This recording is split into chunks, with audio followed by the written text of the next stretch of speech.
اعوذ باللہ من الشیطان الرجیم بسم اللہ الرحمن الرحیم یا بنی اسرائیل اذکروا نعمتی التی انعمت علیکم وانی فضلتکم علی العالمین واتقوا یوما لا تجزی نفس عن نفس شیئا ولا يقبل منها شفاعة ولا یؤخذ منها عدل ولا هم ينصرون صدق اللہ العظیم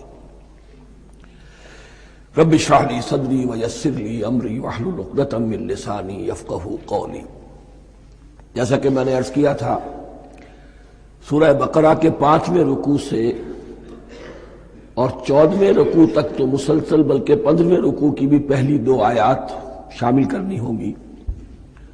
یہ 10 رکوعوں سے 2 آیات زائد ہیں کہ جن میں خطاب کل کا کل بنی اسرائیل سے ہے۔ البتہ اس میں یہ فرق ہے کہ پہلا رکوع جو ہے وہ ان کو دعوت پر مشتمل ہے، نبی اکرم صلی اللہ علیہ وسلم پر ایمان لانے کی پرزور دعوت۔ بقیہ یہ 9 رکوع جو ہیں یہ ان پر فرض قرارداد جرم ہے جو عائد کی جا رہی ہے۔ ہم نے تمہارے ساتھ یہ احسان و اکرام کیا، تم پر یہ فضل کیا، یہ کرم کیا، تمہیں یہ حیثیت دی، تمہیں یہ مقام دیا، تم نے اس طور سے اپنے اس مشن کی خلاف ورزی کی، اپنے مقام اور مرتبے کو چھوڑ کر اور دنیا پرستی اختیار کی۔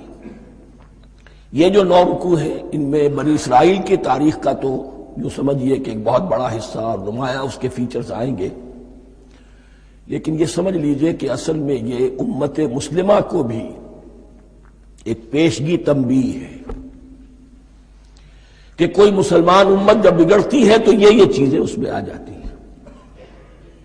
چنانچہ احادیث موجود ہیں حضور کی، لَيَأْتِيَنَّ عَلَىٰ أُمَّتِي مَا أَتَىٰ عَلَىٰ بَنِي إِسْرَائِيلَ حَزْوَ النَّعْلِ بِالنَّعْلِ، میری امت پر بھی وہ سب حالات وارد ہوں گے جو بنی اسرائیل پر آئے، بالکل ایسے جیسے ایک جوتی دوسری جوتی سے مشابہ ہوتی ہے۔ ایک اور حدیث میں فرمایا لَتَتَّبِعُنَّ سُنَنَ مَن قَبْلِكُمْ، تم لازماً اپنے سے پہلوں کی پیروی کرو گے۔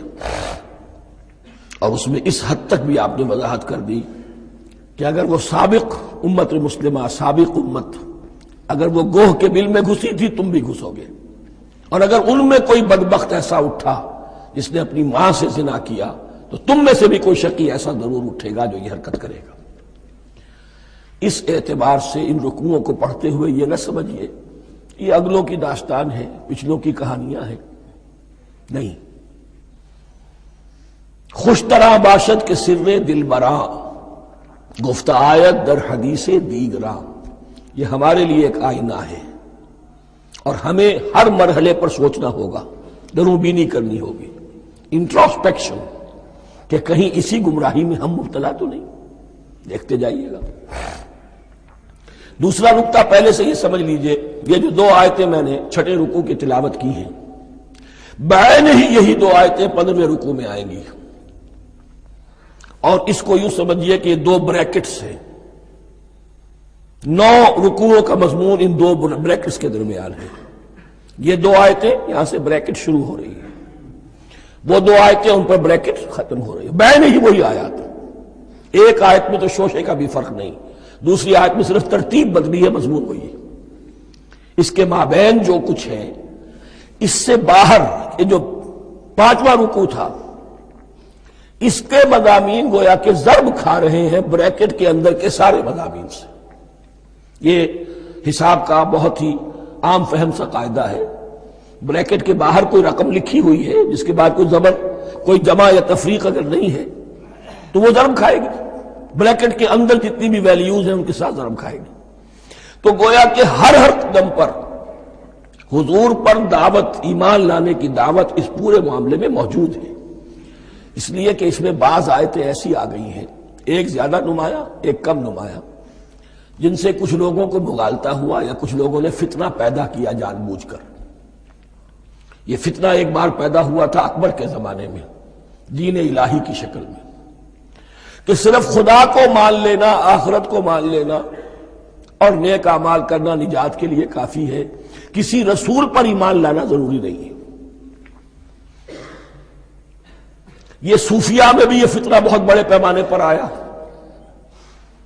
مسجد مندر ہکڑو نور، مسجد میں اور مندر میں ایک ہی نور ہے، سب مذاہب ایک ہی ہے. سارا فرق جو ہے شریعتوں کا ہے، عبادت کی ظاہری شکل کا ہے، وہ ہے رسولوں سے متعلق. رسولوں کو بیچ میں سے نکال دیجئے تو یہ دین الہی رہ جائے گا، اللہ کا دین. اتنا بڑا فتنہ تھا کہ جب ہندوستان میں سیاسی اعتبار سے، حکومت کے اعتبار سے مسلمانوں کا اقتدار چوٹی پر تھا، کلائمیکس پر، اکبر اعظم، اس وقت یہ دین الہی کا فتنہ اٹھا کہ دین محمدی کا اب دور ختم ہو گیا. وہ 1000 سال کے لیے تھا، 1000 سال پورے ہو گئے، اب الف ثانی ہے، دوسرا 1000 سال ہے، اس کے لیے نیا دین ہے. اسے دین اکبری بھی کہا گیا اور دین الہی بھی کہا گیا. اور اس میں ایک آیت آئے گی جس سے استدلال کیا ہے کچھ لوگوں نے. اس صدی میں پھر یہ فتنہ اٹھا تھا گاندھی کے فلسفے کے ذریعے سے، اور ایک بہت بڑا نابغہ انسان مسلمانوں میں سے، بہت بڑا نابغہ، جینیس، ابوالکلام آزاد، وہ بھی اس فتنے کا شکار ہو گیا. متحدہ قومیت. چنانچہ گاندھی اپنی پرارتھنا میں کچھ قرآن کی تلاوت بھی کراتا تھا، کچھ گیتا بھی پڑھواتا تھا، کچھ اپنشدوں سے، کچھ بائبل سے، کچھ گرو گرنتھ سے. معلوم ہو یہ سب ٹھیک ہے، سب ایک ہے، سب لوگوں کو ایک ہونا چاہیے، ایک قوم ہونا چاہیے. مذہب تو انفرادی معاملہ ہے، کوئی مسجد میں چلا جائے، کوئی مندر میں چلا جائے، گردوارے میں چلا جائے، کوئی چرچ میں چلا جائے، کوئی سینیگاگ میں چلا جائے، کیا فرق واقع ہوتا ہے؟ اس کا توڑ یہی ہے کہ سمجھ لیجئے یہ جو 7 آیتیں ہیں 5ویں رکوع کی، یہ ہے بریکٹ کے باہر، اور یہ ضرب کھا رہی ہے مسلسل. اس بریکٹوں کے درمیان جتنی بھی مضمون آ رہا ہے وہ سب ان کے تابع ہوگا. گویا کہ جہاں تک حضور پر ایمان لانے کا معاملہ ہے وہ انڈرسٹوڈ سمجھا جائے گا، مقدر سمجھا جائے گا ہر مرحلے پر ان 2 بریکٹوں کے مابین. اب چلیے بسم اللہ. یا بنی اسرائیل اذکروا نعمتی التی انعمت علیکم وانی فضلتکم علی العالمین. اے اسرائیل کی اولاد، یاد کرو میرے اس انعام کو جو تم پر ہوا، اس کی وضاحت میں کر چکا ہوں. لیکن یہاں جو الفاظ آ رہے ہیں بہت زوردار. وانی فضلتکم علی العالمین.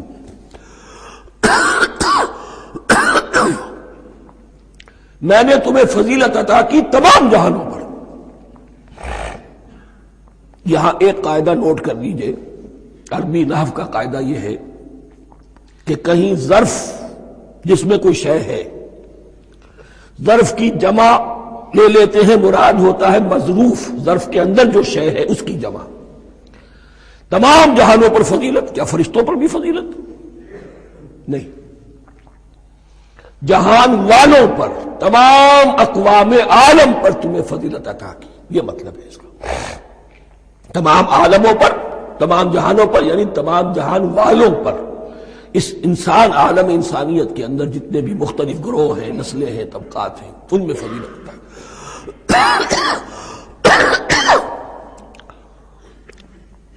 واتقوا یوما لا تجزی نفس عن نفس شیئا. میں عرض کر چکا ہوں، اب تیسری مرتبہ پھر عرض کر رہا ہوں. اصل شیخ آخرت، محاسبہ آخرت. یہ مستحضر ہوگا تو انسان سیدھا رہے گا. کس میں کمزوری آ جائے، ضعف آ جائے، تو باقی ایمان باللہ، ایمان بالرسالت، یہ نہ معلوم کیا کیا شکلیں اختیار کر لیں. دیکھیے اس آیت کے اندر 4 اعتبارات سے محاسبہ آخرت کا زور ہے.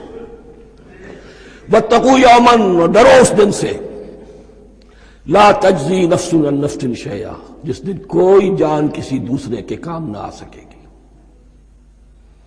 ولا يقبل منها شفاعہ، اور نہ کسی سے کوئی سفارش یا شفاعت قبول کی جائے گی. Categorical denial. ولا يؤخذ منها عدل، نہ کسی سے فدیہ قبول کیا جائے گا.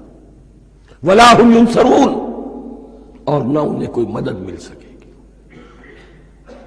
ہم نے طرح طرح کے عقیدے، شفاعت باطلہ کا تصور. اہل عرب سمجھتے تھے ہمیں یہ فرشتے جو ہے خدا کی بیٹیاں ہیں، یہ لات اور منات اور عزا ہم نے ان کے بت بنا رکھے ہیں. پوچھتے ہیں یہ اپنے ابا جان سے اللہ کی بیٹیاں ہیں نا، لاڈلی بیٹیاں چھڑا لیں گے ہمارے ہاں بھی تصور ہے اولیاء اللہ چھڑا لیں گے، یا شفاعت باطلہ، خود حضور کی شفاعت کے بارے میں جو غلط تصورات ہیں، ایک شفاعت حقہ ہے، اس کی وضاحت کا یہ موقع نہیں ہے، وہ آیت الکرسی پہ جب ہم پہنچیں گے انشاءاللہ تعالیٰ اسی سورہ مبارکہ میں تو اس کی وضاحت بھی ہوگی۔ یہ سارے جو ہم نے جو گھڑ رکھے ہیں خیالات، ان کی نفی اس آیت کے حوالے سے کی۔ وَاتَّقُوا يَوْمًا لَا تَجْزِي نَفْسٌ عَن نَفْسٍ شَيْئًا، کوئی انسان دوسرے انسان کے کام نہیں آ سکے گا۔ وَلَا يُقْبَلُ مِنْهَا شَفَاعَةٌ، کسی جان کی طرف سے کوئی سفارش قبول نہیں ہوگی۔ وَلَا يُؤْخَذُ مِنْهَا عَدْلٌ، نہ کوئی فدیہ قبول کیا جائے گا۔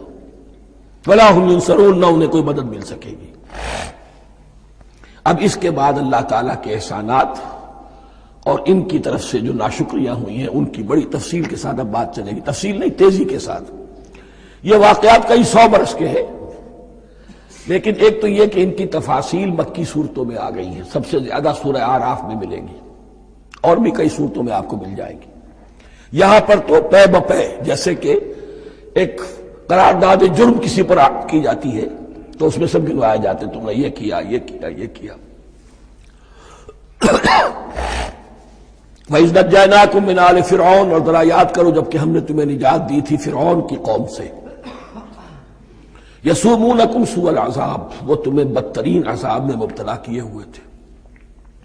يُذَبِّحُونَ أَبْنَاءَكُمْ وَيَسْتَحْيُونَ نِسَاءَكُمْ، تمہارے بیٹوں کو ذبح کر ڈالتے تھے اور تمہاری عورتوں کو زندہ رکھتے تھے۔ عورتیں تو پھر ان کے کام آتی تھی، گھر میں کام کاج کے لونیاں بنتی تھی، گھروں میں ڈال دیتے تھے، لیکن لڑکوں کو، اور یہ 2 موقع پر ہوا ہے بنی اسرائیل کے ساتھ، یہ بعد میں انشاءاللہ اس کی تفصیل آئے گی۔ وَفِي ذَلِكُمْ بَلَاءٌ مِّن رَبِّكُمْ عَظِيمٌ، اور یقیناً اس میں تمہارے رب کی طرف سے تمہارے لیے بڑی آزمائش تھی۔ وَإِذْ فَرَقْنَا بِكُمُ الْبَحْرَ، اور یاد کرو جب کہ ہم نے تمہارے لیے سمندر کو پھاڑ دیا یا دریا کو پھاڑ دیا۔ یہ ایک مختلف فی بات ہے کہ کس جگہ سے کراس کیا تھا بنی اسرائیل نے ایجپٹ سے سینائی پیننسولا آنے کے لیے، جزیرہ نما سینا میں۔ ایک رائے یہ کہ دریائے نیل کو کراس کر کے گئے ہیں، لیکن یہ بات غلط ہے، دریائے نیل تو مصر کے اندر ہے، وہ کبھی بھی مصر کی حد نہیں بنا۔ اسی کی رائے یہ ہے کہ جو خلیج سویز ہے، بحر قلزم جو ہے ریڈ سی، وہ اوپر جا کر 2 کھاڑیوں میں تبدیل ہو جاتا ہے، خلیج عقبہ مشرق کی طرف اور خلیج سویس مغرب کی طرف، اور ان کے درمیان میں یہ سینائی پیننسولا جو ہے یہ تکون ہے، جیسے ہندوستان بھارت تکون ہے ایسے یہ پیننسولا ہے، انڈین پیننسولا، سینائی پیننسولا۔ اور یہ سویس کینال تو بعد میں بنی ہے، خلیج سویس اور میڈیٹرینین بحیرہ روم کے درمیان یہ کچھ چھوٹی چھوٹی، اگرچہ چھوٹی تھی سمندر کے لحاظ سے، بہت بڑی بڑی جھیلیں تھیں، اور ان جھیلوں ہی کو پھر جوڑ جوڑ کر درمیان میں جو خشکی تھی اس کو کاٹ کر سویس کینال بنائی گئی ہے۔ تو اب تو یہ مسلسل ایک رابطہ ہے، لیکن معلوم ہوتا ہے کہ یا تو خلیج سویس کو کراس کیا ہے حضرت موسیٰ علیہ السلام نے، اور یہی میری رائے زیادہ یہی ہے، اس لیے کہ کوہ طور جو ہے وہ اس پیننسولا کی ٹپ پر ہے، نیچے ہے یہاں، جہاں پر بھی ان کا قیام رہا اور جہاں پھر حضرت موسیٰ کو 40 دن کے لیے کوہ طور پر بلا کر اور پھر انہیں تورات دی گئی ہے۔ تو معلوم ہوتا ہے کہ جو خلیج سویز ہے اسے کراس کیا ہے۔ کراس کس طرح کیا ہے کہ حضرت موسیٰ کے عصا کی ایک ضرب سے سمندر پھٹ گیا۔ فَكَانَ كُلُّ فِرْقٍ كَالطَّوْدِ الْعَظِيمِ، دونوں طرف چٹانوں کے مانند پہاڑ کی طرح جو ہے وہ سمندر کھڑا ہو گیا، اس کے راستے سے یہ نکل گئے۔ اور پھر جب فرعون اور اپنا لشکر لے کر جب آیا ہے، اس نے سوچا ہم بھی نکل جائیں، وہ غرق ہو گئے، اس لیے کہ دونوں طرف کا پانی آپس میں مل گیا۔ یہ تھی کیفیت، اور معجزانہ کیفیت تھی، یہ کوئی فطرت کے یا نیچر کے اصول کے مطابق بات نہیں تھی، اور میں عرض کر چکا ہوں، آپ کو بتا چکا ہوں معجزہ کسے کہتے ہیں۔ وَإِذْ فَرَقْنَا بِكُمُ الْبَحْرَ فَأَنْجَيْنَاكُمْ، جب ہم نے تمہارے لیے یا تمہارے ساتھ سمندر کو پھاڑ دیا، تمہارے لیے، تمہارے گزرگاہ بنانے کے لیے، تو تمہیں تو نجات دے دی۔ وَأَغْرَقْنَا آلَ فِرْعَوْنَ وَأَنْتُمْ تَنظُرُونَ، اور تمہاری نگاہوں کے سامنے فرعون کے لاؤ لشکر کو غرق کیا، تم دیکھ رہے تھے۔ یہ گزر چکے تھے، اس ساحل پر کھڑے ہیں، ادھر سے یہ داخل ہوئے ہیں اور پانی دونوں طرف سے آ کر مل گیا اور یہ غرق ہو گئے۔ وَإِذْ وَعَدْنَا مُوسَىٰ 40 لَيْلَةً، اور یاد کرو پھر جب کوہ طور پر ہم نے موسیٰ کو 40 دن کے لیے بلایا۔ ثُمَّ اتَّخَذْتُمُ الْعِجْلَ، ان کی غیر حاضری میں تم نے بچڑے کی پرستی شروع کر دی، اسے معبود بنا لیا، من بعدہ، اس کی غیر موجودگی میں، وَأَنْتُمْ ظَالِمُونَ، تم بہت بڑا ظلم تھا جس کا ارتکاب کیا۔ ان الشرک لظلم عظیم، عظیم ترین ظلم جو ہے وہ شرک ہے، اور شرک جلی کی یہ شکل کہ بچڑے کو پوج رہے ہو۔ ثم عفونا عنکم من بعد ذلک، پھر ہم نے تمہیں اس کے بعد بھی معاف کیا، یہ ہمارا کرم رہا ہے، ہماری رحمت رہی۔ من بعد ذلک لعلکم تشکرون، تاکہ تم شکر کرو۔ وَإِذْ آتَيْنَا مُوسَى الْكِتَابَ وَالْفُرْقَانَ لَعَلَّكُمْ تَهْتَدُونَ، اور یاد کرو جب کہ ہم نے موسیٰ کو کتاب اور فرقان عطا فرمائی۔ یہ فرقان حق اور باطل کے درمیان فرق کر دینے والی چیز، اور کتاب عام طور پر جو آتا ہے وہ شریعت کے لیے آتا ہے، شریعت بھی دی، کتاب بھی دی اور فرقان بھی دیا، لعلکم تہتدون، تاکہ تم ہدایت پاؤ۔ وَإِذْ قَالَ مُوسَىٰ لِقَوْمِهِ، اور یاد کرو جب کہ کہا تھا موسیٰ نے اپنی قوم سے، یا قوم انکم ظلمتم انفسکم باتخاذکم العجل، اے میری قوم کے لوگوں، یقیناً تم نے اپنے اوپر بڑا ظلم کیا ہے بچڑے کو معبود بنا کر۔ فتوبوا الی بارئکم، پس توبہ کرو اپنے پروردگار، اپنے خالق کی جناب میں۔ باری اللہ تعالیٰ ہے، باری۔ فاقتلوا انفسکم، تو قتل کرو اپنے آپ کو۔ یہ چیز جو ہے تورات میں تفصیل سے آئی ہے، قرآن میں نہیں ہے۔ اسی اعتبار سے میں نے آپ کو بتایا تھا کہ تورات کا مطالعہ اس اعتبار سے مفید ہے کہ بہت سے واقعات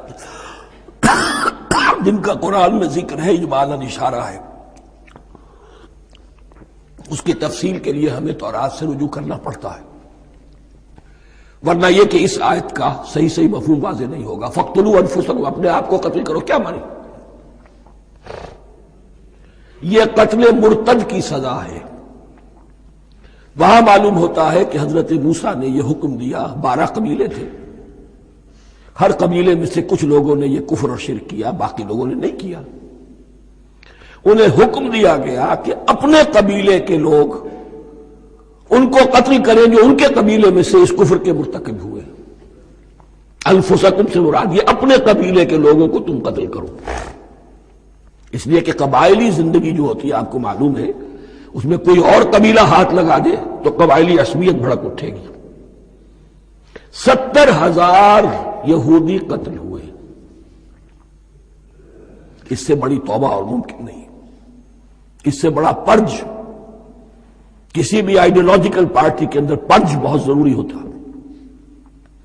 کچھ لوگ آ گئے ایک نظریے کو قبول کر کے، رفتہ رفتہ نظریہ اوجل ہو گیا، کچھ مفادات، کچھ چودراہٹیں یہ مقدم ہو گئی، اسی سے جماعتیں خراب ہوتی ہیں، غلط راستے پہ پڑ جاتی ہیں، تحریکیں بھٹک جاتی ہیں۔ تو آئیڈیولوجیکل پارٹی، نظریاتی جماعتیں پرج کرتی رہتی ہیں کہ جو بھی ہمارے نظریے سے ہٹ گئے اب ان کو ہم کاٹ کر علیحدہ کر دیں، اور یہی سے قتل مرتد۔ تو یہ چیز حدیث میں ہے یا پھر قرآن میں یہاں ہے۔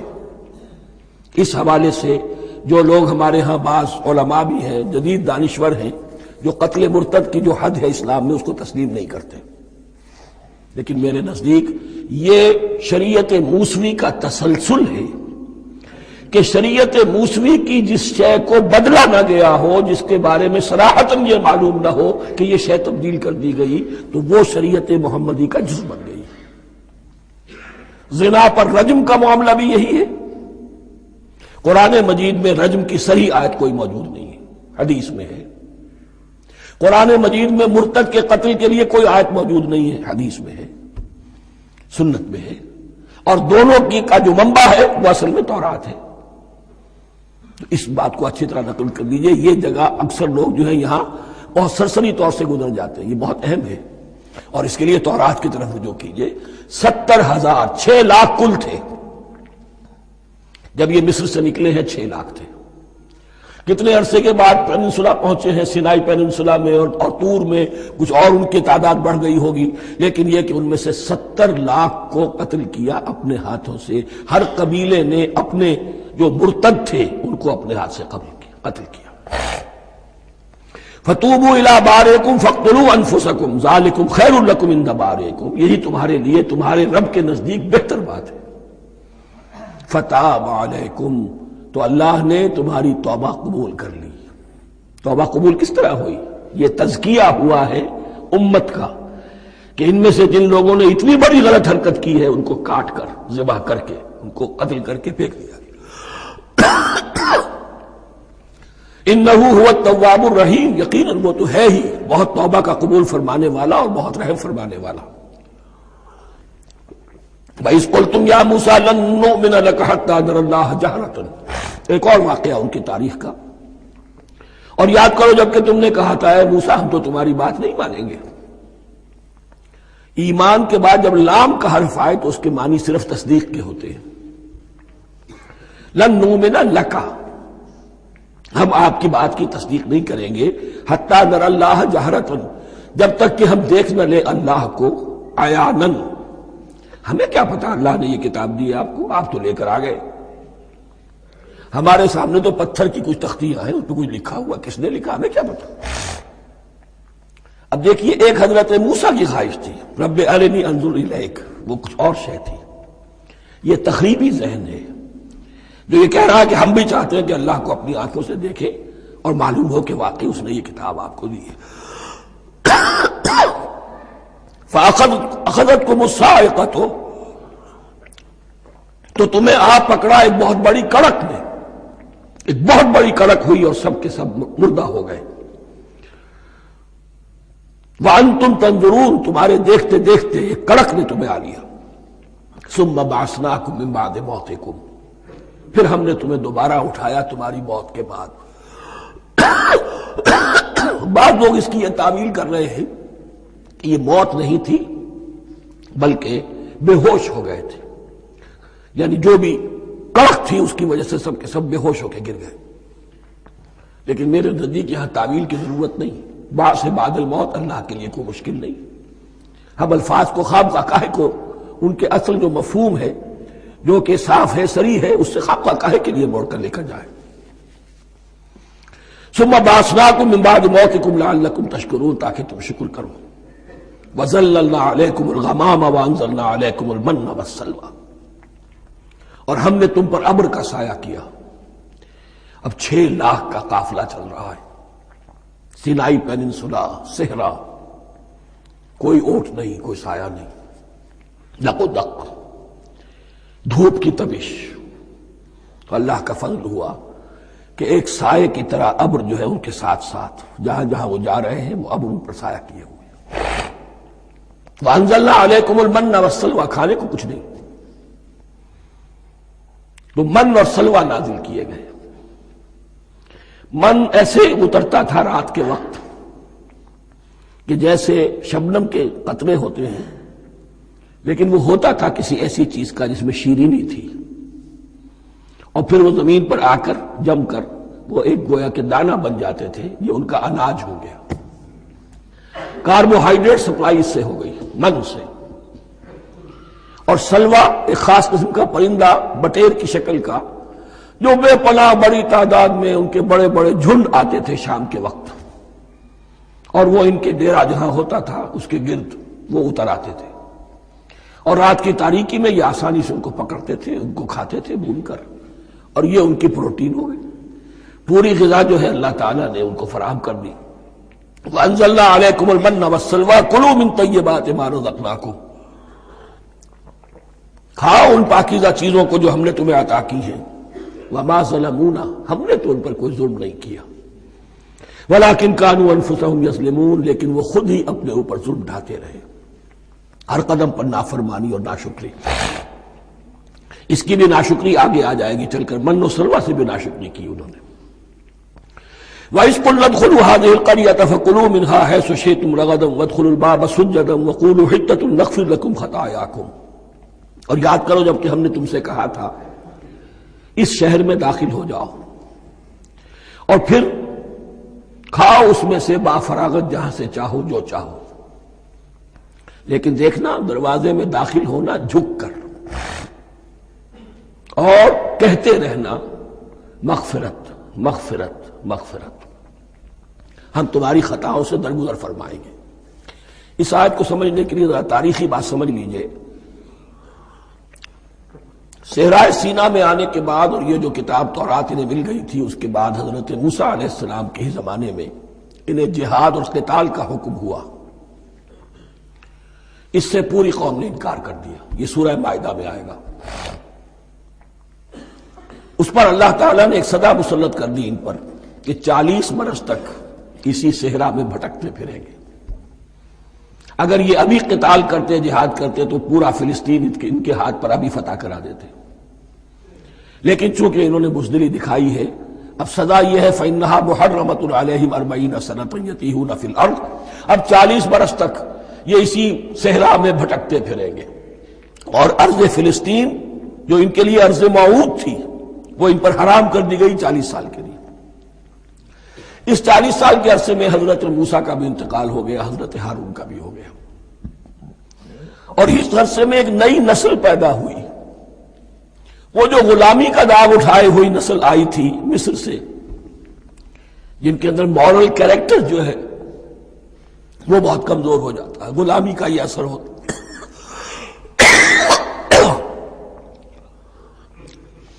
وہ پوری نسل ختم ہو گئی، نئی نسل اب پیدا ہوئی، 40 برس صحرا میں پیدا ہوئے، یہی پلے بڑھے، ان میں اب ایک جذبہ تھا۔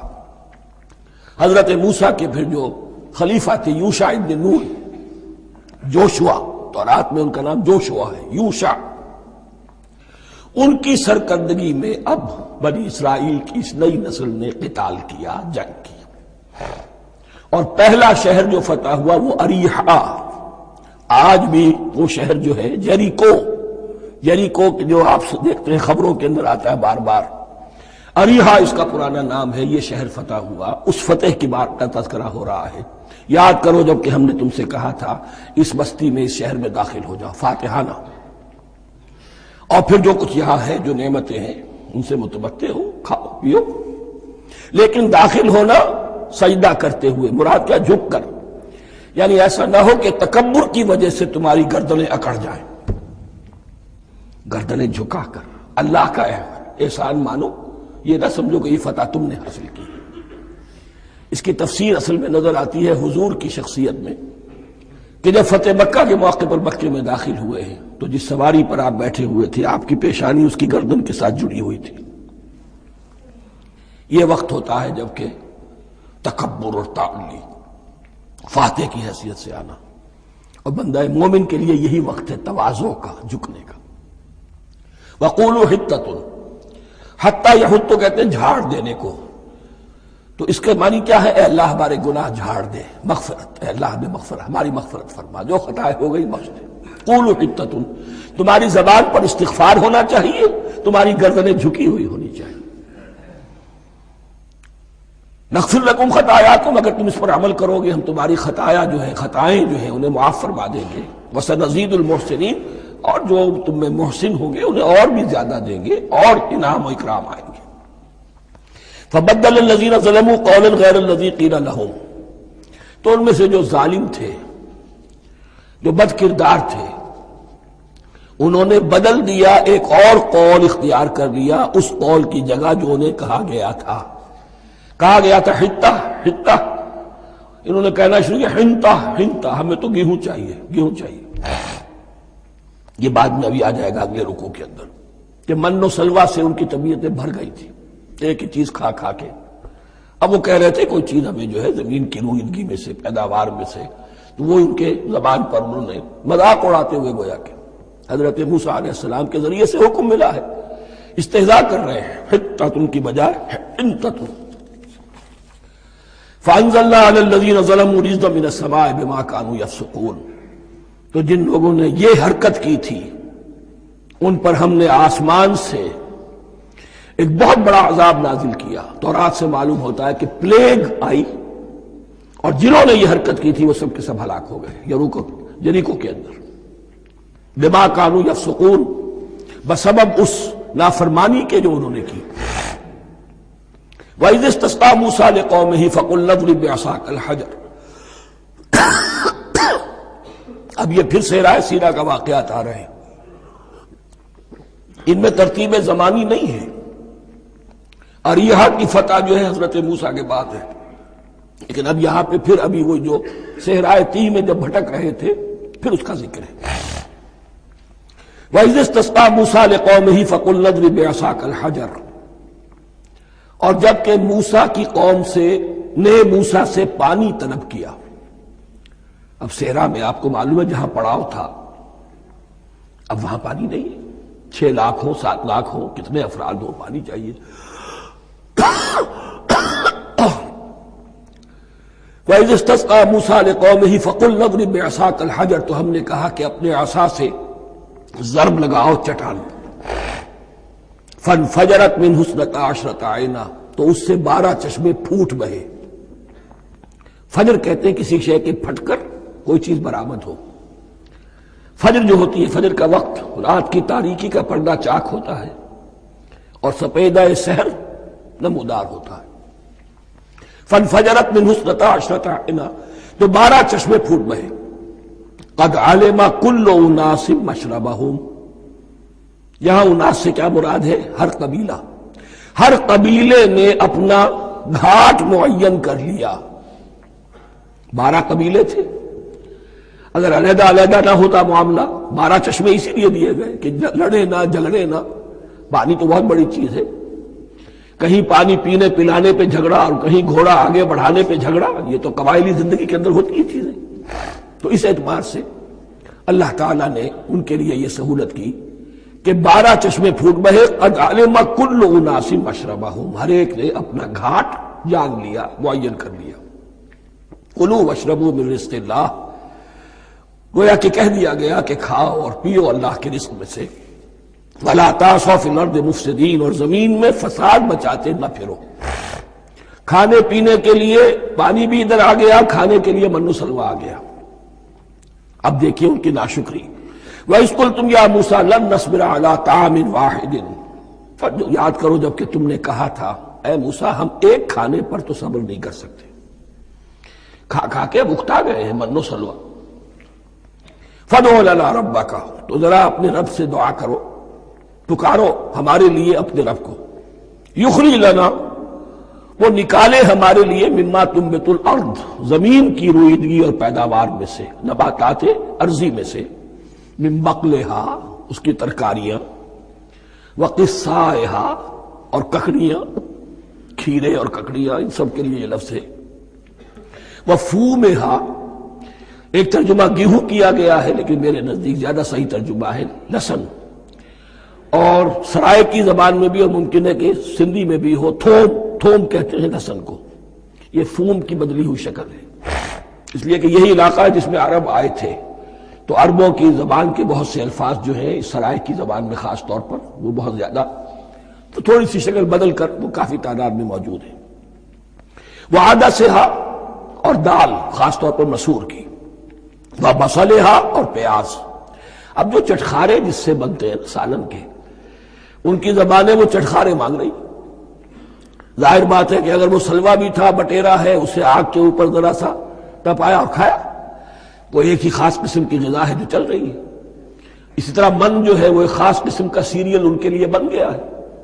لیکن یہ جو چٹخارے ہیں یہ تو لہسن سے ہے، پیاز سے ہے، ترکاریوں سے ہے، ان تمام چیزوں سے، دال کا اپنا ایک ذائقہ ہے۔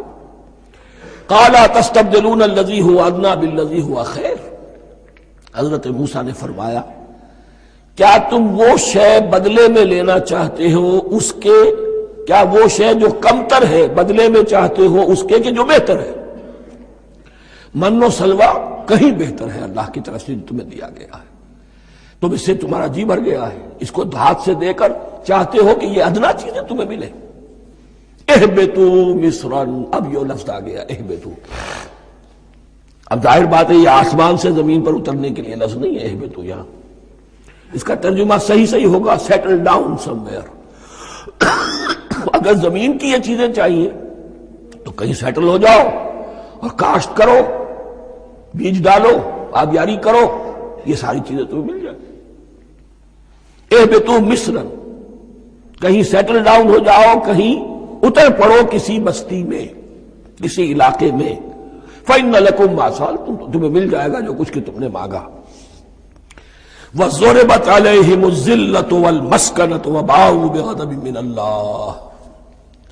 اب یہ ہے ان کی وہ خباثتیں، ان کے وہ ناشکریاں، ان کی وہ معصیتیں، ان پر جو آخری حکم دیا جا رہا ہے، جو اگر آپ برا نہ مانیں تو میں عرض کروں گا آج یہود پر اتنا اپلیکیبل نہیں ہے جتنا مسلمانوں پر ہے۔ ضربت علیہم الذلۃ والمسکنۃ وباؤوا بغضب من اللہ۔ ذلت اور مسکنت، کم ہمتی ان پر تھوپ دی گئی۔ ضربت علیہم، it was heaped upon them. The humiliation was heaped upon them. ضربت علیہم الذلۃ والمسکنۃ وباؤوا بغضب من اللہ، اور وہ اللہ کا غضب لے کر لوٹے۔ وہی امت جس کے بارے میں فرمایا وَأَنِّي فَضَّلْتُكُمْ عَلَى الْعَالَمِينَ، اسی امت کا پھر یہ حشر ہوا۔ کیوں ہوا؟ نافرمانی۔ تمہیں کتاب دی تھی کہ تم پیروی کرو، تمہیں کتاب دی تھی کہ اسے قائم کرو۔ وَلَوْ أَنَّ أَهْلَ الْكِتَابِ أَقَامُوا التَّوْرَاةَ وَالْإِنْجِيلَ وَمَا أُنزِلَ إِلَيْهِمْ مِنْ رَبِّهِمْ لَأَكَلُوا مِنْ فَوْقِهِمْ وَمِنْ تَحْتِ أَرْجُلِهِمْ۔ اگر یہ تورات اور انجیل کو قائم کرتے، نافذ کرتے، تو نعمتیں زمین بھی اگلتی، ان کے قدموں کے نیچے سے نعمتیں جو ہیں وہ پھوٹتی، اور ان کے سروں کے اوپر سے بھی بارش ہوتی نعمتوں کی۔ لیکن اگر تم نے اس کو چھوڑ کر اپنی خواہشات، اپنے نظریات، اپنے خیالات، اپنا تمرد، اپنی سرکشی، اپنی حاکمیت، اپنی مصلحتیں، اپنی عقل، اس کو بالا تر کیا، تو پھر جو قوم اللہ کے قانون کی، اللہ کی ہدایت کی، اللہ کی کتاب کی امین ہوتی ہے دنیا میں، وہ اللہ کی ریپرزنٹیٹو ہوتی ہے، نمائندہ ہوتی ہے۔ اگر وہ اپنے عمل سے مس ریپرزینٹ کرے اللہ کو، تو وہ کافروں سے بڑھ کر مغضوب اور کافروں سے بڑھ کر مبغوض ہو جاتی ہے۔ مغضوب بھی، مبغوض بھی۔ اس لیے کافروں کو تو دین پہنچانا تمہارے ذمہ تھا، تم نے دین ان کو کیا پہنچانا تھا، تم تو خود دین سے منحرف ہو گئے۔ آج اس جگہ پر امت مسلمہ کھڑی ہے کہ 1.25 بلین یا 1.5 بلین، 125 کروڑ عزت نام کی شے نہیں ہے کہ عزت نام تھا جس کا گئی تیمور کے گھر سے، سارے معاملات دنیا کے G7 G15 کے ہاتھ میں ہے، سیکیورٹی کونسل اس کے پرماننٹ ممبر کا ویٹو ہے، اور نہ سیکیورٹی کونسل میں اور نہ کہیں کسی G7 میں، نہ G9 میں، نہ G15 میں کوئی مسلمان ملک نہیں۔ کس نمی پرست کی بھیا کیستی، ہماری اپنی پالیسیز کہیں اور طے ہوتی ہیں، ہمارے اپنے بجٹ کہیں اور بنتے ہیں، ہماری صلح اور جنگ کسی اور کے اشارے سے ہوتی ہے۔ ریموٹ کنٹرول، یہ ذلت اور مسکنت۔ ہم کہتے ہیں ہماری شہرگ ہے کشمیر، اور جنگ کرنے کو تیار نہیں ہے۔ یہ خوف نہیں تو کیا ہے، یہ مسکنت نہیں تو کیا ہے؟ اگر اللہ پر یقین ہو اور اپنے حق پر یقین ہو تو اگر شہر ایک دوسرے کے قبضے میں ہے تو ہمت کرو، یا تخت یا تختہ، لیکن نہیں۔ آپ کے ریڈیو پر، ٹیلی ویژن پر خبریں آتی رہیں کہ اتنی مسلمانوں کے ساتھ یہ کر دیا، اتنی مسلمان عورتوں کی بے حرمتی کر دی، لیکن یہاں ہم بیٹھے ہوئے اپنے اپنے دھندوں میں، اپنے اپنے کاروبار میں، اپنی اپنی ملازمتوں میں، اپنے اپنے کیریئرز میں، دنیا میں کیا کچھ ہو رہا ہے۔ بہرحال اس وقت یہ جو ہے، میں نے جیسا کہ عرض کیا تھا کہ یہ ہے تاریخ بنی اسرائیل کی، لیکن خوشترا باشد کے سر دل براں، گفت آیت در حدیث دیگراں، یہ ہمارا نقشہ ہے آج اس آیت میں۔ ضربت علیہم الذلۃ والمسکنۃ وباؤوا بغضب من اللہ۔ اور یہ کیوں؟ ذالک بانہم کانوا یکفرون بآیات اللہ، یہ اس لیے کہ وہ اللہ کی آیات کا انکار کرتے رہے، وَيَقْتُلُونَ النَّبِيِّينَ بِغَيْرِ الْحَقِّ، اللہ کے نبیوں کو ناحق قتل کرتے رہے۔ ہمارے ہاں بھی مجددین امت میں سے کتنے ہیں جو جیلوں میں ڈالے گئے، جن کو ایسی ایسی مار پڑی ہے کہ کہا جاتا ہے کہ ہاتھی کو بھی وہ مار پڑتی تو برداشت نہ کرتا۔ احمد ابن حنبل کے ساتھ کیا ہوا؟ ابو حنیفہ جیل میں انتقال کیا، امام مالک کے کندھے کھینچ دیے گئے، اتار دیے گئے، منہ کالا کر کے اور اونٹ پر بٹھا کر پھرایا گیا۔ امام دار الہجرہ شیخ احمد سرہندی جیل میں رہے، سید احمد بریلوی اور ان کے ساتھیوں کو خود مسلمانوں نے تہہ تیغ کیا ہے۔ بہرحال یہ داستانیں ہیں، اب نبی تو کوئی نہیں آئے گا، ان کے ہاں نبی تھے، ہمارے ہاں مجددین ہیں، علماء حق ہیں، جیسے کہ حدیث بھی ہے علماء امتی کا انبیاء بنی اسرائیل، تو جو انہوں نے انبیاء کے ساتھ کیا ہم نے مجددین اور علماء کے ساتھ کیا۔ ذالک بما عصوا وکانوا یعتدون، اور یہ ہوا ان کی نافرمانیوں کی وجہ سے اور حد سے تجاوز کرنے کی وجہ سے۔ اللہ تعالیٰ تو ظالم نہیں، اللہ نے تو اونچا مقام دیا تھا، ہمیں بھی خیر امت قرار دیا، کنتم خیر امت اخرجت للناس تأمرون بالمعروف وتنہون عن المنکر وتؤمنون باللہ۔ اب اگر ہم نے وہ اپنا مشن چھوڑ دیا تو ذلت اور مسکنت وہ ہمارا مقدر بن گئی۔ اللہ کا قانون اور اللہ کا عدل بے لاگ ہے، وہ فرام امہ ٹو امہ چینج نہیں ہوتا۔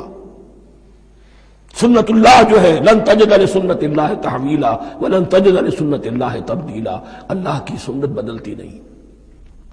بنی اسرائیل کا جو حشر ہوا آج وہ ہمارا ہو رہا ہے۔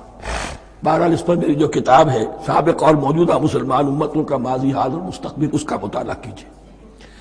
اب آ گئی وہ آیت کہ جس سے استدلال کیا گیا ہے کہ ایمان بالرسالت نجات کے لیے ضروری نہیں ہے۔ ان الذین آمنوا والذین ہادوا والنصارى والصابئین من آمن باللہ والیوم الآخر وعمل صالحا فلہم اجرہم عند ربہم ولا خوف علیہم ولا ہم یحزنون۔ یقیناً جو لوگ ایمان لائے، اور اس سے مراد ہے جو ایمان لائے حضور پر، محمد پر صلی اللہ علیہ وسلم، والذین ہادوا، اور جو یہودی ہو گئے، والنصارى، اور نصرانی، والصابئین، اور صابی وہ لوگ تھے عراق کے علاقے میں رہتے تھے جو کہتے تھے کہ ہم دین ابراہیمی پر ہیں، لیکن ان کے ہاں بھی بہت کچھ بگڑ گیا تھا، جیسے حضرت ابراہیم کی نسل حضرت اسماعیل کی نسل بگڑ گئی تھی تو اس طرح وہ بھی بگڑ گئے تھے، ستارہ پرستی زیادہ تر ان کے ہاں تھی۔ من آمن باللہ والیوم الآخر، جو کوئی بھی ایمان لایا اللہ پر اور یوم آخر پر، وعمل صالحا، اور اس نے عمل کیے اچھے، فلہم اجرہم عند ربہم، تو ان کے لیے محفوظ ہے ان کا اجر ان کے رب کے پاس، ولا خوف علیہم ولا ہم یحزنون، اور نہ ان پر کوئی خوف ہوگا اور نہ وہ کسی حزن سے دوچار ہوں گے۔ ظاہر الفاظ کے اعتبار سے دیکھیے کہ یہاں ایمان بالرسالت کا ذکر نہیں ہے۔ ویسے تو اگر کوئی اس سے یہ غلط استدلال کرتا ہے تو اس کا پہلا جو اصولی جواب ہے وہ تو یہ ہے کہ ایسی حدیثیں بھی موجود ہیں، من قال لا الہ الا اللہ دخل الجنہ، تو اس کے کیا معنی ہے؟ صرف کہنے سے جنت میں داخل ہو جائیں گے، کسی عمل کی ضرورت نہیں؟ جواب یہ دیا جائے گا پورے قرآن کو سامنے رکھو، پورے حدیث کے ذخیرے کو سامنے رکھو، کسی ایک جگہ سے کوئی ایک نتیجہ نکال لینا وہ صحیح نہیں۔ لیکن اس کے علاوہ وہ اصول جو میں بیان کر چکا ہوں کہ یہ سلسلہ شروع کہاں سے ہوا ہے، 5واں رکوع، وآمنوا بما انزلت مصدقا لما معكم ولا تكونوا اول كافر به، انہیں ایمان کی زوردار دعوت سے تو یہ ساری بات شروع ہوئی ہے۔ اب فصاحت اور بلاغت کا یہ تقاضا ہے کہ بار بار اس کو دہرایا نہ جائے، وہ بات انڈرسٹوڈ رہے گی، مقدر رہے گی، سمجھی جائے گی کہ ہر جگہ پر وہ موجود ہے، اس لیے کہ ساری گفتگو ہو رہی ہے اسی کے حوالے سے۔ وآمنوا بما انزلت مصدقا لما معكم ولا تكونوا اول كافر به ولا تشتروا بآياتي ثمنا قليلا وإياي فاتقون۔ اس حوالے سے یوں سمجھیے اب اس آیت کو کہ یہاں پر کچھ الفاظ محذوف مانے جائیں گے. ان الذین آمنوا والذین ہادوا والنصارى والصابئین من آمن باللہ والیوم الآخر وعمل صالحا فی ایامہم فلہم اجرہم عند ربہم ولا خوف علیہم ولا ہم یحزنون. ہر دور میں جبکہ ابھی حضرت عیسیٰ نہیں آئے تھے تو جو بھی یہودی تھے اس وقت تک حضرت موسیٰ کے ماننے والے، وہ جو بھی اللہ پر ایمان رکھتے تھے اور نیک عمل کرتے تھے، آخرت کو مانتے تھے، ان کی نجات ہو جائے گی. لیکن حضرت عیسیٰ کے آنے کے بعد ان کو نہیں مانا، اب وہ کافر قرار پائے.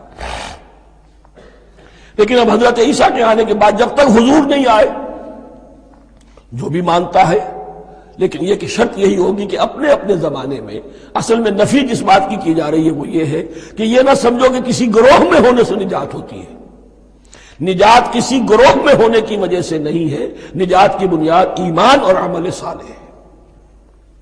کسی رسول پر ایمان لانا اپنے دور کے رسول پر وہ تو لازم ہے، لیکن یہ ہے کہ اس پر ایمان تو لے آئے اور عمل صالح نہیں ہے تو نجات نہیں ہوگی.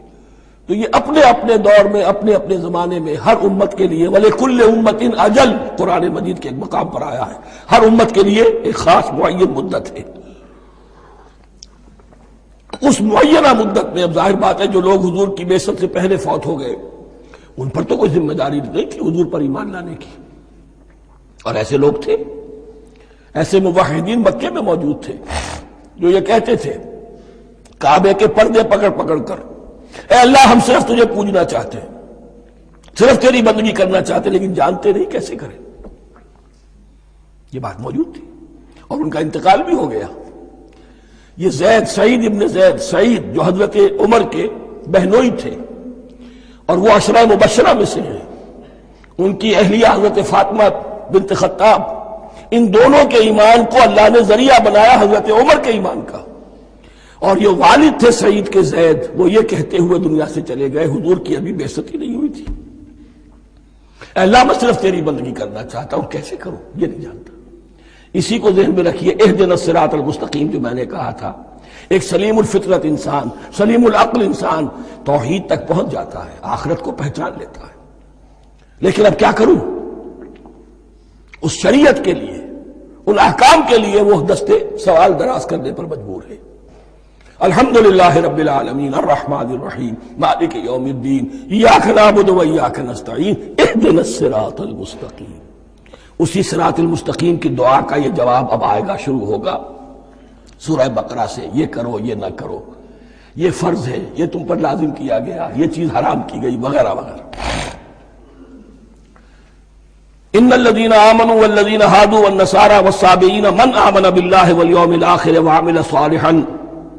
اور محذوف الفاظ فی ازمنتہم، اپنے اپنے زمانے میں، یا فی ایامہم، فلہم اجرہم عند ربہم ولا خوف علیہم ولا ہم یحزنون. وَإِذْ أَخَذْنَا مِيثَاقَكُمْ وَرَفَعْنَا فَوْقَكُمُ الطُّورَ. اور ذرا یاد کرو جب کہ ہم نے تم سے عہد لیا، قول و قرار لیا، اور تمہارے اوپر اٹھا دیا طور کو، پہاڑ کو. جب تورات دی گئی تو اس وقت ایک کیفیت معجزانہ طور پر ایسی پیدا کی گئی، ان کے اوپر ایک روب ڈالنے کے لیے اور خشیت قلب میں پیدا کرنے کے لیے کوہ طور اٹھا کر معلق کر دیا گیا. اس وقت کہا گیا خذوا ما آتیناکم بقوۃ. تو اس قول و قرار کے وقت ایک معجزے کی شکل یہ ہوئی تھی. وَإِذْ أَخَذْنَا مِيثَاقَكُمْ وَرَفَعْنَا فَوْقَكُمُ الطُّورَ خُذُوا مَا آتَيْنَاكُمْ بِقُوَّةٍ وَاذْكُرُوا مَا فِيهِ لَعَلَّكُمْ تَتَّقُونَ. پکڑو اس کو مضبوطی کے ساتھ جو ہم نے تمہیں دیا ہے، اس حدیث، اس کتاب کو، تورات کو، اس شریعت کو، ان احکام کو. وَاذْكُرُوا مَا فِيهِ، اور یاد رکھو اسے جو کچھ کہ اس میں ہے، لَعَلَّكُمْ تَتَّقُونَ، تاکہ تم بچ سکو. ثُمَّ تَوَلَّيْتُم مِّن بَعْدِ ذَلِكَ، پھر تم نے روگردانی کی اس کے بعد، اس میثاق کو توڑا، میثاق الست کو توڑا تھا، اور دوسرے یہ میثاق شریعت جو تم سے لیا گیا اس کو بھی توڑا. ثم تولیتم من بعد ذلک فلولا فضل اللہ علیکم ورحمتہ لکنتم من الخاسرین. پھر اگر اللہ کا فضل تمہارے شامل حال نہ ہوتا اور اس کی رحمت تمہاری دستگیری نہ کرتی رہتی، بار بار تمہیں معاف کیا، تمہیں مہلت دی، تو اگر یہ چیز نہ ہوتی تو اسی وقت سے تم خسارہ پانے والے اور تباہ ہونے والے ہو جاتے۔ وَلَقَدْ عَلِمْتُمُ الَّذِينَ اعْتَدَوْا مِنْكُمْ فِي السَّبْتِ، اور تمہیں خوب معلوم ہے تم میں سے وہ لوگ جنہوں نے سبت کے قانون کو توڑا، حد سے تجاوز کیا۔ یہ واقعہ تفصیل کے ساتھ سورہ اعراف میں آئے گا کہ ان کی شریعت میں ہفتے کا روز معین کر دیا گیا تھا، کوئی دنیاوی کام نہیں ہوگا۔ آج بھی وہ لوگ جو ہے سبت کو، جو بھی پریکٹسنگ جیوز ہیں، وہ اس کی پابندی کرتے ہیں اور بڑی شدت سے کرتے ہیں۔ لیکن ایک زمانے میں ایک خاص ان کا قبیلہ تھا کہ جس نے ایک بڑے ہی شرعی ہیلہ ایجاد کر کے اس قانون کی دھجیاں بکھیری۔ تفصیل ہم پڑھیں گے سورہ اعراف میں۔ وَلَقَدْ عَلِمْتُمُ الَّذِينَ اعْتَدَوْا مِنْكُمْ فِي السَّبْتِ، اور تمہارے علم میں ہے تمہارے وہ لوگ کہ جنہوں نے سبت کے قانون کے ضمن میں خلاف ورزی کی، فَقُلْنَا لَهُمْ كُونُوا قِرَدَةً خَاسِئِينَ، تو ہم نے کہہ دیا ان کو کہ ہو جاؤ ذلیل بندر۔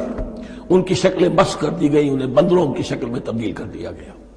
فَجَعَلْنَاهَا نَكَالًا لِمَا بَيْنَ يَدَيْهَا، پھر ہم نے اس واقعے کو یا اس بستی کو ایک بنا دیا مثال، لوگوں کے لیے ان کی عبرت کے سامان بنا دیا، ان کے لیے بھی جو سامنے موجود تھے اس زمانے کے لوگ، اور ان کے لیے بھی جو بعد میں آنے والے تھے۔ وَمَوْعِظَةً لِّلْمُتَّقِينَ، اور اسے ایک نصیحت، ایک سبق آموزی کی بات بنا دیا اہل تقویٰ کے لیے۔ وَإِذْ قَالَ مُوسَىٰ لِقَوْمِهِ إِنَّ اللَّهَ يَأْمُرُكُمْ أَن تَذْبَحُوا بَقَرَةً، اور یاد کرو جب کہ موسیٰ نے اپنی قوم سے کہا یقیناً اللہ تمہیں حکم دیتا ہے کہ گائے کو ذبح کرو۔ یہ واقعہ میں پہلے آپ کو بتا دوں، پھر ہم یہ آیات تیزی سے پڑھ لیں گے۔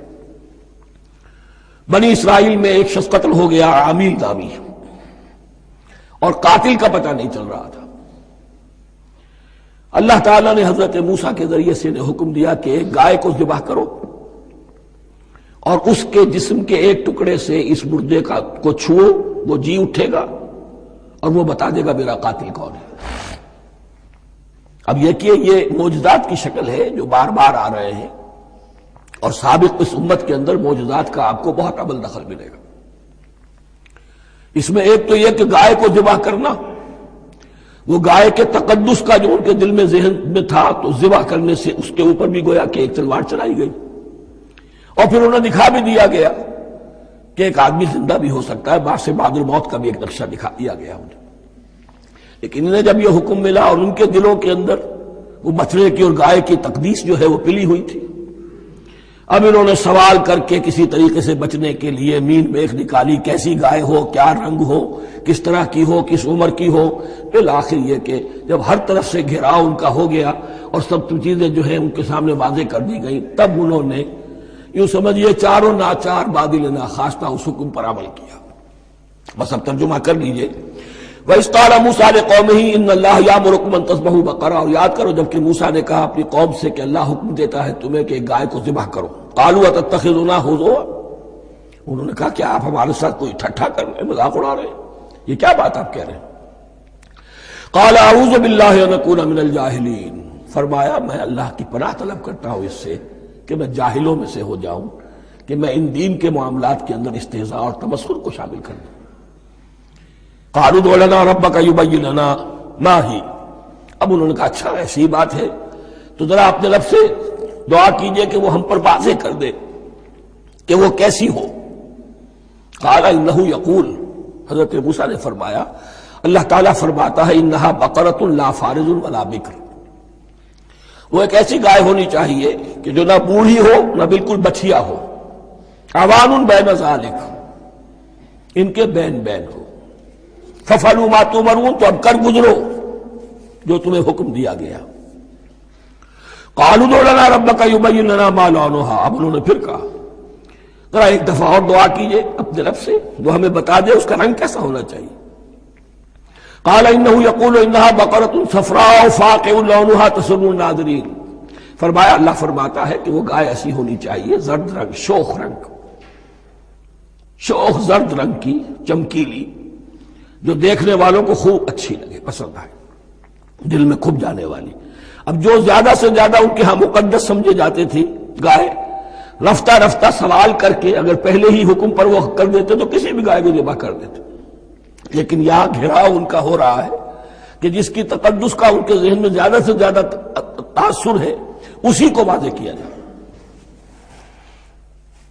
قالوا ادع لنا ربک یبین لنا ما ہی، پھر انہوں نے کہا ذرا اللہ سے دعا کیجئے اور وہ ہمیں یہ بتائے کہ وہ کیسی ہو۔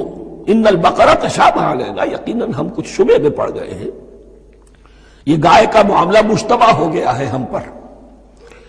قال انہ یقول، فرمایا اللہ فرماتا ہے انہا بقرۃ لا ذلول تثیر الارض ولا تسقی الحرث، وہ ایک ایسی گائے ہونی چاہیے کہ جو کوئی جس سے مشقت نہ لی جاتی ہو، نہ وہ ہل جوتتی ہو اور نہ وہ رہٹ کا پانی کھینچتی ہو۔ تسیر الارض، نہ تو وہ زمین کو جوتنے میں ہل چلانے میں کام نہیں لی جائے، ولا تسقی الحرث، اور نہ کھیتی کو پانی پلانے کے لیے وہ پانی کھینچنے میں استعمال کیا جائے۔ مسلمتن، اور پوری سالم ہونی چاہیے، یک رنگ، لا شیۃ فیہا، اس میں کسی دوسرے رنگ کا کوئی داغ تک نہ ہو۔ اب کیا کرتے، گھیراؤ میں آ گئے۔ قالوا الآن جئت بالحق، کہا انہوں نے کہ ٹھیک ہے اب تو آپ نے بات جو ہے پوری طریقے سے واضح کر دی۔ فذبحوها وما كانوا يفعلون، تب انہوں نے اس کو ذبح کیا اور وہ کرنے والے نہیں تھے، دل میں نہیں تھا، باندلے ناخواش تھا۔ اب دیکھیے یہاں ترتیب ذرا واقعے کی جو ہے مختلف ہو گئی ہے، جو اس ذبح بقرہ کا سبب تھا وہ بعد میں بیان ہو رہا ہے۔ تورات میں چونکہ واقعات کو اس طریقے سے بیان کیا ہے لہذا وہاں ترتیب دوسری ہے۔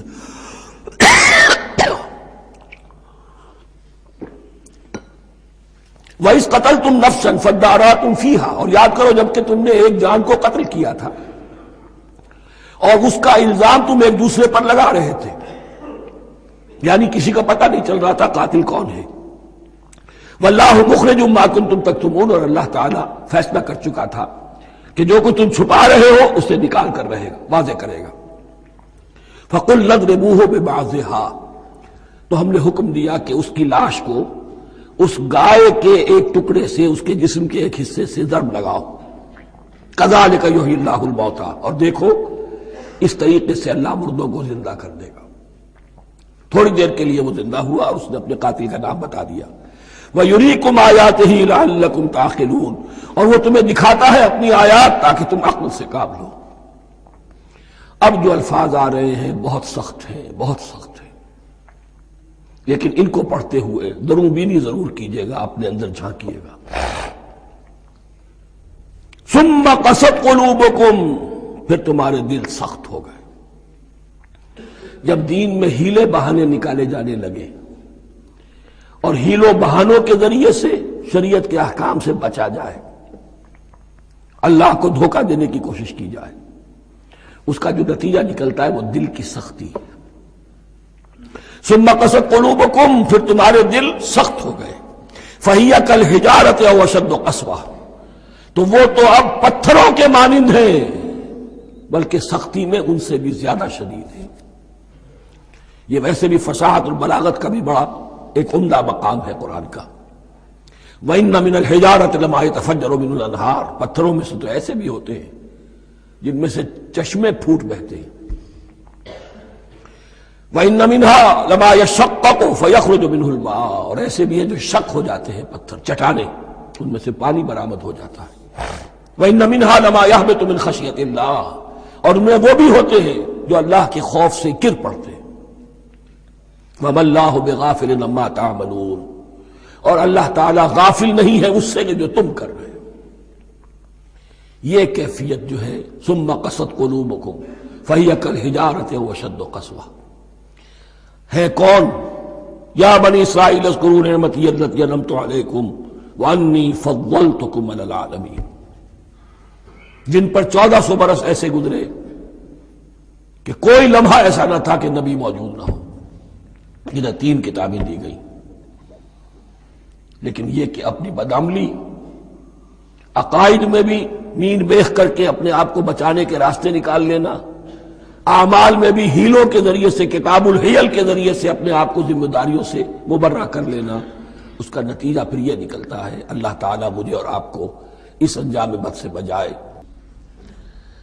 افتطمعون ان یؤمنوا لکم وقد کان فریق منہم یسمعون کلام اللہ ثم یحرفونہ من بعد ما عقلوہ وہم یعلمون۔ صدق اللہ العظیم۔ رب اشرح لی صدری ویسر لی امری واحلل عقدۃ من لسانی یفقہوا قولی۔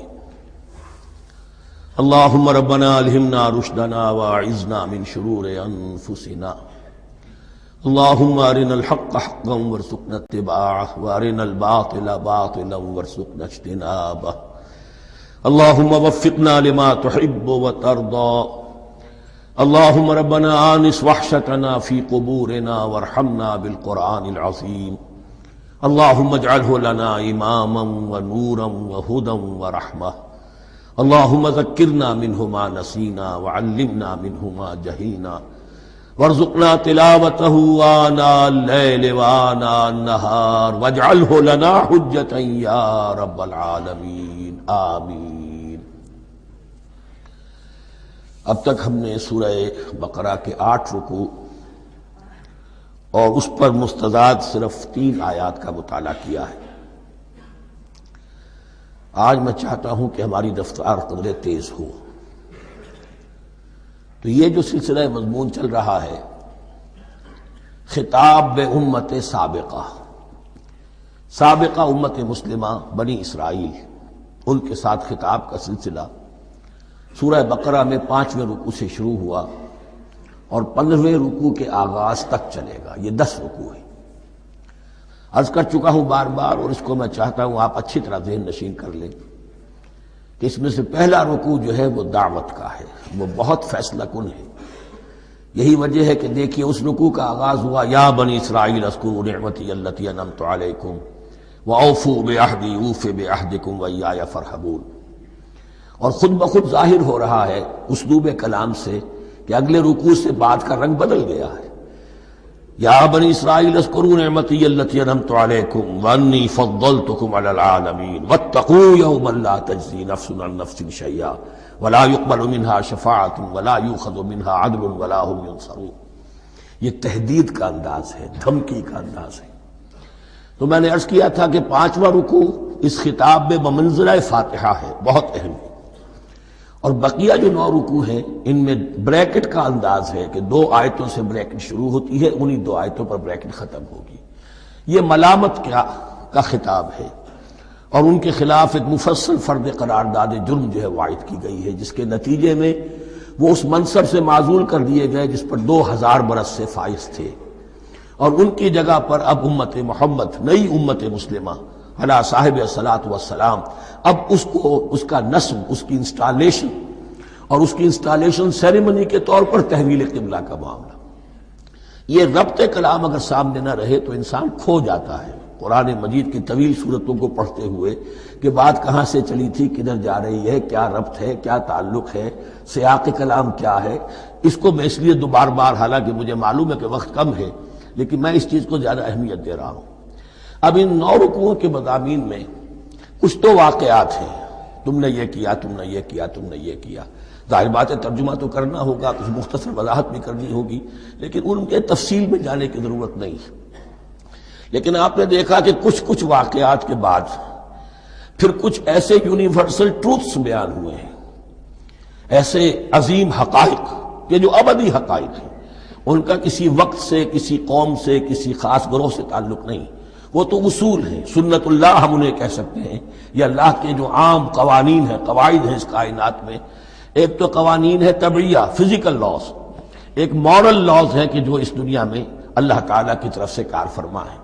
تو جہاں وہ مورل لاز آتے ہیں جنہیں آپ کہا کرتے تھے جب بچپن میں کہانی پڑھی اور کہانی کے بعد لکھا اس کا مورل لیسن کیا ہے، اس کہانی سے سبق کیا حاصل ہوا، تو تھوڑے تھوڑے وقفے کے بعد وہ آیات آتی ہیں کہ جو اس گویا کہ اس سلسلہ کلام کے اندر یہ انتہائی اہمیت کی حامل ہے، اس لیے کہ وہ یونیورسل اہمیت کی حامل ہیں، اور ان میں در حقیقت ایک رہنمائی پوشیدہ ہے موجودہ امت مسلمہ کے لیے۔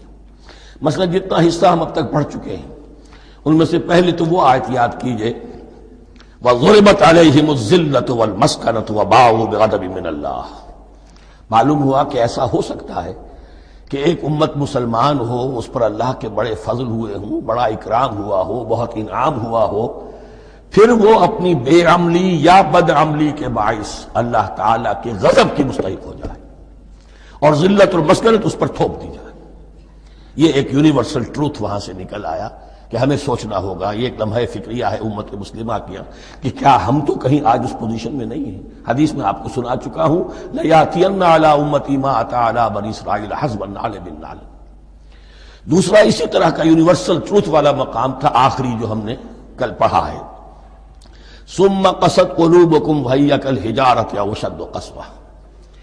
کسی مسلمان امت کا یہ حال بھی ہو سکتا ہے کہ ان کے دل اتنے سخت ہو جائیں کہ سختی میں پتھروں کو اور چٹانوں کو مات دے جائیں۔ یہ بھی ایک کیفیت ہے جو سامنے آئی، حالانکہ قوم وہ ہے انی فضلتکم علی العالمین، از کجا تاب کجا، لیکن یہ حقیقت بھی ہمارے سامنے آئی کہ یہ چیزیں جو ہیں اپنی جگہ پر امکانات میں سے ہیں۔ البتہ یہاں ایک بات میں عرض کر دوں کہ اس قساوت قلبی میں پوری امت برابر مسلط جو ہے مبتلا نہیں ہوا کرتی، اس میں امت کے جو قائدین ہوتے ہیں اور امت مسلمہ کے قائدین اس کے علماء ہوتے ہیں، سب سے زیادہ شدت کے ساتھ یہ خرابی ان میں آتی ہے، اس لیے کہ باقی لوگ تو پیروکار ہیں، پیچھے چلتے ہیں، وہ اعتماد کرتے ہیں کہ یہ ہے اللہ کی کتاب کے پڑھنے والے، یہ ہے تورات کے حامل، یہ جانتے ہیں، وہ ان کے پیچھے پیچھے چل رہے ہوتے ہیں۔ لیکن جو لوگ جان بوجھ کر اللہ کی کتاب میں تحریف کر رہے ہوں، انہیں تو پتا ہے ہم کیا کر رہے ہیں۔ جو لوگ جان بوجھ کر حق کو پہچان کر اس کا انکار کر رہے ہیں، انہیں تو پتا ہے کہ ہم کیا کر رہے ہیں۔ در حقیقت یہ سزا ان پر آتی ہے۔